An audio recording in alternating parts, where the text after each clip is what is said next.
சின்ன பிள்ளையில இந்த அவல்லாம் வந்து பாத்தீங்கன்னா சும்மா நார்மலா தண்ணியில வந்து போட்டுட்டு அதுல வந்து தேங்காய் துருவல் அப்புறம் சீனி எல்லாம் போட்டு வந்து சாப்பிடுறது டேஸ்ட் ரொம்ப நல்லா இருக்கும். ஆனா இந்த இப்ப வெயிட் லாஸ் பண்ணிட்டு அது வெயிட் லாஸ் பண்ணணும் அப்படிலாம் நினைக்கும் போது இந்த அவலை எந்த மாதிரி ஹெல்தியா நம்ம வந்து மாத்த முடியும் அப்படின்னு சொல்லிட்டு அவல் உப்புமா வந்து ரொம்ப நல்லா இருக்குங்க டேஸ்ட். வாங்க எப்படி பண்ணலாம்னு சொல்லிட்டு பார்க்கலாம். அவலை வந்து நல்லா வாஷ் பண்ணிடணும். அதுக்கப்புறம் தண்ணியை ஃபில்டர் பண்ணிட்டு வச்சோன்னா ஒரு 2-3 நிமிஷத்துலயே அழகா புழு புழுன்னு வந்துடும்.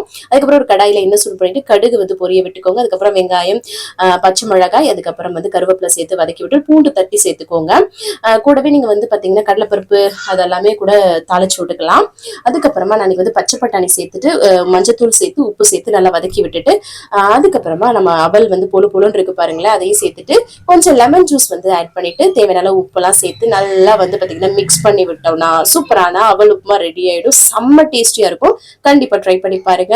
செம்ம டேஸ்டியா இருக்கும். டயட்ல இருக்கும்போது டயட்ல இருக்குன்றதே தெரியாத அளவுக்கு.